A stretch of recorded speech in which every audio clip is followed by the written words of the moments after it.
வணக்கம் அன்பு நண்பர்களே, அனைவருக்கும் வணக்கம். இன்னைக்கு நம்ம இந்த ஒரு வீடியோவில் எதை பற்றி பார்க்க போகிறோம் அப்படின்னு பார்த்தீங்கன்னா, தமிழக அரசு போக்குவரத்து கழகங்களில் வந்திருக்க சில முக்கியமான தகவல்களை இந்த ஒரு வீடியோவின் வாயிலாக நாம் இப்பொழுது பார்க்கலாம். மக்களை நீங்கள் நம்முடைய சேனலில் முதல் முறையாக பார்க்குறீங்க அப்படின்னா மறக்காமல் ஒரு சப்ஸ்கிரைப் அண்ட் பெல்லை கிளிக் பண்ணி வச்சுக்கோங்க. ஸோ வாங்க இந்த ஒரு வீடியோக்குள்ளே போகலாம். ஸோ டிஎன்எஸ்டிசியில் காலி பணியிடங்களுடைய அறிவிப்பு 2026 காலி பணியிடங்களுடைய அறிவிப்பு எப்பொழுது வரும்?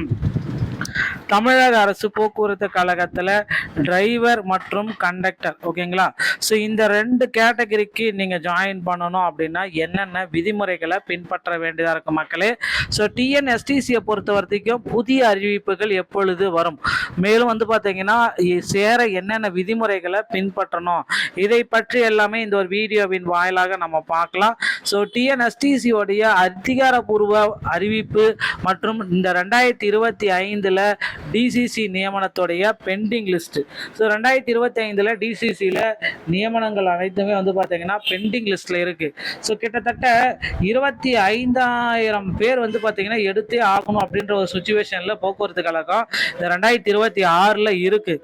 ஆனால் பார்த்தீங்கன்னா இன்னும் பார்த்தீங்கன்னா வேக்கண்ட் எல்லாமே இருக்கும். சென்ற ஆண்டில் 3,274 பேர் டிசிசியில் எடுத்தாங்க.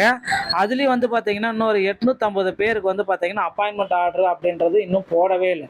ஸோ அந்த 850 பேருக்குமே பார்த்தீங்கன்னா பெண்டிங்கில் இருக்குது. ஸோ இந்த 850 பேருக்கு எப்போ அந்த அப்பாயின்மெண்ட் ஆர்டரை ஃபுல்ஃபில் பண்ணுவாங்க அப்படின்றது இன்னமும் பார்த்தீங்கன்னா ஒரு கிளாரிட்டியான ஒரு அறிவிப்பை போக்குவரத்து கழகத்துடைய அமைச்சர் பார்த்திபன் அவர்கள் கிளாரிட்டி பண்ணல அப்படின்றது எல்லோருக்குமே தெரிஞ்சிருக்கு. அது மட்டுமே கிடையாது, போக்குவரத்து கழகத்தில் தனியார் பேருந்துகளுடைய கட்டணம் திடீர் உயர்வு.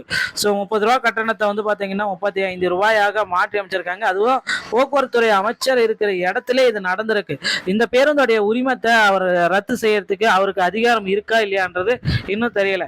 ஏன்னா ஒரு மக்களை ஏமாற்றுறாங்க. தனியார் பேருந்து நிலையங்கள் பேருந்துகள் பார்த்தீங்கன்னா இந்த மாதிரி ஒரு மக்களை ஏமாற்றி கொள்ளையடிக்கிறதுனால அமைச்சர் அவர்கள் அவருடைய சொந்த மாவட்டத்திலேயே இது மாதிரி நடக்குது. போக்குவரத்து துறை அமைச்சர் அவர்களுடைய சொந்த மாவட்டத்திலே இது நடக்குது.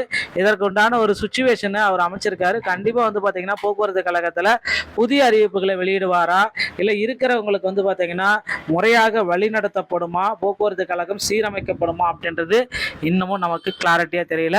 ஸோ 2025 ஸோ கிட்டத்தட்ட 2025 டிசிசி டிரைவர் கம் கண்டக்டர் இந்த பணியிடங்களை நிரப்புறதுக்காக பார்த்தீங்கன்னா 3,274 பேர் பார்த்தீங்கன்னா அப்பாயின்மெண்ட் பண்ணாங்க. டிசிசியில் நியமனம் எடுக்கலான்ட்டு அதில் 2,500 பேர் பார்த்தீங்கன்னா அப்பாயின்மெண்ட் பண்ணிட்டாங்க.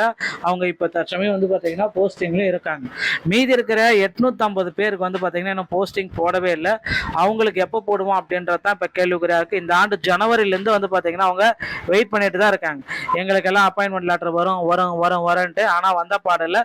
ஸோ போக்குவரத்து கழகம் அவ்வளோதான். இனிமேல் பார்த்தீங்கன்னா வேக்கண்ட் எடுப்பாங்களா இல்லையான்றது தெரியப்படுத்தலைங்க. ஸோ விரைவில் பார்த்தீங்க அப்படின்னா போக்குவரத்து கழகத்தில் புதிய காலி பணியிடங்களுடைய அறிவிப்புகள் அனைத்தும் வெளியிடப்படுறதுக்கு நிறைய வாய்ப்புகள் இருக்குது. ஸோ இப்போ இருக்கிற சுச்சுவேஷனில் நீங்கள் என்ன பண்ணணும் அப்படின்னு பார்த்தீங்கன்னா அருகாமையில் இருக்கிற ஆர்டிஓ அலுவலகத்தை நீங்கள் அணுகி உங்களுக்கு உண்டான டிரைவிங் லைசன்ஸ் மற்றும் கண்டக்டர் லைசன்ஸ் இவைகளை பெற்று தயார் நிலையில் வைத்துக் கொள்ளுங்கள். ஸோ டிரைவிங் லைசன்ஸ் பார்த்தீங்கன்னா எளிமையாக நீங்கள் பெற்றுக்கலாம் இந்த டிஎல். ஆனால் அந்த கண்டக்டர் லைசன்ஸ் பெறணும் அப்படின்னா தமிழ்நாடு ஸ்கில் டெவலப்மெண்ட் திறன் மேம்பாட்டு கழகத்தின் மூலமாக ஃபர்ஸ்ட் எய்ட் சான்றிதழை பெற்று அதை காண்பித்து தான் உங்களால் கண்டக்ட் லைசன்ஸ் பெற இயலும். இல்லைன்னா உங்களால் கண்டக்ட் லைசன்ஸ் வராதுங்க. ஸோ இது எல்லாமே ரெடி பண்ணி வச்சுக்கோங்க. போக்குவரத்து கழகத்தில் பயனுள்ளதாக இருக்கும். இந்த ஒரு வீடியோ பதிவு உங்களுக்கு ரொம்ப ரொம்ப பயனுள்ளதாக இருக்கும்னு நினைக்கிறேன். மீண்டும் ஒரு நல்ல தகவலோட நான் உங்களை சந்திக்கிறேன். நன்றி, வணக்கம்.